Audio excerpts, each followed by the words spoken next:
Hello, everyone. This is Al Fadi. I'd like to welcome you back to this amazing series about the search for Muhammad or the quest for Muhammad. And today's title is telling. We intentionally title it Rock Inscriptions Also Tell a Different Story. And that's exactly what we are going to focus on today in our search for the real Muhammad.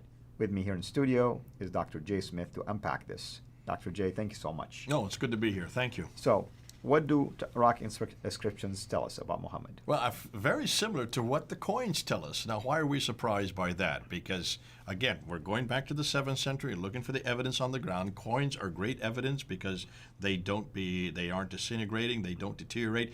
Rock inscriptions are also equally good because they don't disintegrate, they don't deteriorate. They're made out of rock. Rock and metal, you can see, will last for centuries and centuries, and they're almost as good today as the day they, in case of the coins, minted, or in case of the rock inscriptions, in case the time when they were chiseled out by those who were creating the rock inscriptions. Right. When we look at what was happening with the rock inscriptions, let's go ahead and let's look at the slides, and when you want to look at the map there, many of the rock inscriptions, but the rock inscriptions that we're finding were all up in the north. 30,000 of them have now been found. And it's fascinating. They surveyed in places like Arabia, the Negev, Transjordan, and Syria, with possibly another 70,000 more yet to do. So there's a whole lot yet to do. But they can't find rock inscriptions from the 7th century in Mecca and Medina.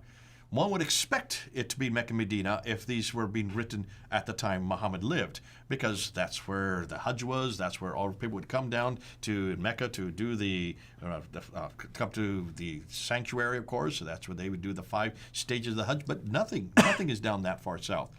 All of them are, if they were down that far south, they would have also been written in this type of Arabic. Like we talked about this in another episode. The Sabaic Arabic, which has dots and vowels in it. And yet we know that none of these inscriptions have dots and vowels. There's just 16 consonantal letters. And those 16 consonantal letters all come from up here. Where is the red rectangle, the small one at the top, north? That is today parts of Israel, parts of Syria, and parts of Jordan. In fact, it's fascinating because this Nabatean Aramaic comes from Petra. Petra. Why have we heard about Petra before? Gibson's material, Gibson's research. Qibla, yeah. The Qiblas are all facing. So the very same place where all this Arabic that we see in the rock inscription, which is also in the Quran, also is this Nabatean Aramaic, is all from the same place that the Qiblas are all facing. Can you see how this all fits together? Right. And that's why you need to look and see everything that Gibson was talking about from 1979 up until 2004 when he did his research on the Qiblas were all facing not Mecca where they should have been facing if the Quran was correct. I'm sorry, if the traditions were correct. That should have been facing Mecca. None of them are facing Mecca. They're all facing the same area where this Nabatean Aramaic is coming from and where all these rock inscriptions are being formed. Now, we see the map there. Let's now look at let's look at it on a timeline, because you need to see this on a timeline. Not just the map, but get that in front of you. There is the map. Look at the Nabatean Aramaic in the north, and look at the Sabaic script in the south. Everything that what we know as the not the Arabic, all of the Islamic traditions. So we're talking about Ibn Hisham, we're talking about Al-Waqidi, we're talking about Al-Bukhari, Sahih Muslim, Ibn Dawud, Tirmidhi, and Al-Tabari. These guys that we've been talking about for so long, they're the ones that tell us it all happens in Mecca, Medina. Take a look and see what Ilka Lindstedt, who is probably the world authority on the rock inscriptions. He looked at 100 rock inscriptions that he dated from 640 to 740. So that's the time period we're looking for. We want to look at this period because 640 is immediately after Muhammad's death, all the way up to 740. That's immediately before the Abbasids come into power. That's right. And I want to bring that in there because that's so important, because that would be the beginning of Islam. This would should have these inscriptions should have reference after reference to something Quranic, because this is the time period that the Umayyads really come into power, and the rightly guided caliphs.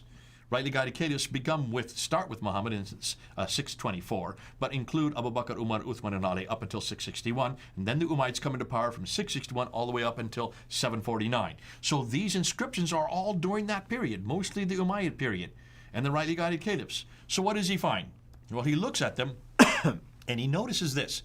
He says, prior to 690, Look at there. Prior to 690, there is no evidence in these inscriptions, these hundreds and hundreds and hundreds of inscriptions, no evidence of anything Islamic at all. Well, where have we heard that before? Yeah. With the coins. That's right. The same thing we find with the coins, you're finding on the rock inscriptions. Exact same thing. Nothing about Muhammad, nothing about Abu Bakr, Umar, Uthman, or Ali, nothing about people called Muslims, nothing about a religion called Islam, nothing about a city called Mecca, and nothing that is Quranic. And yet these inscriptions are from that area and from that time period. So he goes on and he says that except for some formula from pre-690, and these formula are not Islamic formula. These are not the formula that we see today. These are pre-Islamic formula. That's all you find from 690 on. Look at that green line. I'm going to keep that green line right there at 690, okay? I'm going to keep that green line right there. From 690 to 710, this prophet's name is introduced. Well, we know that on the inscriptions. That's also introduced on the Dome of the Rock in 691. That's right. It's also joined on the coins in 692. It's also introduced on the Caliphal Protocols in 691. So the exact same time period we see on the coins and the and also on the Dome of the Rock and on the Caliphal Protocols, it's also that prophet, that name. If it is prophet, I'm still on the fence on that one. I don't think that is the Prophet Muhammad. I think it is actually aggrandizing Abdul Malik. I think he's saying himself that he's referring to the Blessed One of God. But that begins to appear from 690 up to 710. Then from 710 to 720, you see these Muslim rites begin to appear. The pilgrimage starts to appear. Wait a minute, I thought they were doing a pilgrimage at the time of Muhammad. No, it only begins after 710 on these inscriptions. And it talks about the prayers. These are the prayers. If you look at the Quran, there's only 3. You start to see these prayers, these same 3 prayers being introduced on the rock inscriptions. Right. And also the fast. So these are what we know as the deen of Islam. These are the practices of Islam. But they only begin to appear in from 710 up until 720, that time period, that 10-year period. And then from 720 to 730, the next 10-year period, he says, take a look in all the rock inscriptions, start introducing this name Muslim and this name Islam. Now you can see who these people are. So they start from this time, from 720 to 730, they start creating themselves as a people. In contradistinction to whom? In contradistinction to the Christians and the Jews. Mm-hmm. Hold on a minute. This is the time period where the Kiddah then begin to form. Now can you see why the Kiddah start to begin to introduce in 736? Because the inscriptions are showing what is happening here. You now have this discussion going on between the Christians and Jews, and it's all starting there in Kufa and in Iraq and Basra and up in Syria in Damascus. The inscriptions follow the same sequence. Islam is referred to a specific group, always in contradiction to those other cousins who are from Abraham, but they're not like us because we are Ishmaelites, we are Muhajirun, but now we're known as Muslims. Right. That's the nomenclature.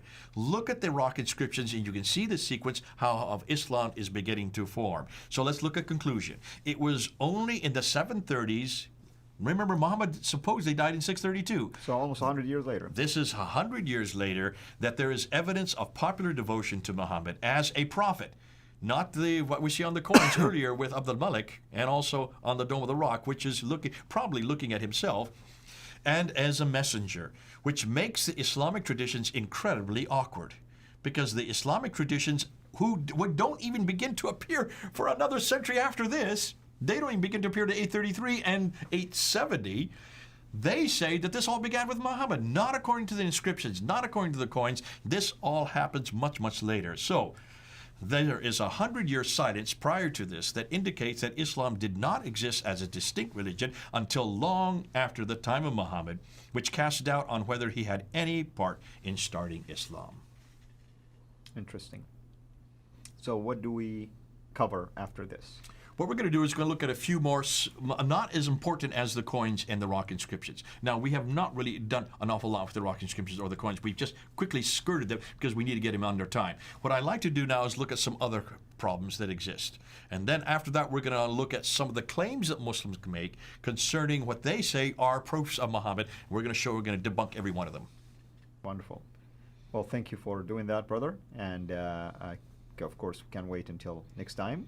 And thank you, everyone, for watching us. And hopefully, you are considering, of course, to share these videos on your own channels, with your own friends, on your own pages, or any other means because we want the knowledge to be spread. You can, of course, recommend people to come to Founder Films, come to CIRA International. That's where you will find these videos housed. Interact with us, send us comments, and we'll do everything possible in our capacity and ability to respond back to you and your questions. In fact, even if you have any recommended topics related to this, run them by us. You never know. We may be able to accommodate some of those by way of doing video series on that, or individual videos as well, or maybe just Q&A to respond to some of these issues. In fact, I'm recommending we start collecting some of these questions and do maybe just video series on responding to these issues as well.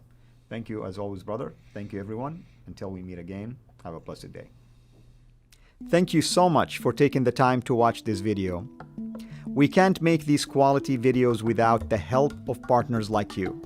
So please consider becoming a Patreon supporter today at patreon.com/CIRA International. I want to make sure you always get notified when we release a new video. So please click the bell to be notified, and of course, make sure to subscribe to this channel. If this video was helpful to you, please click the thumbs up. Thank you.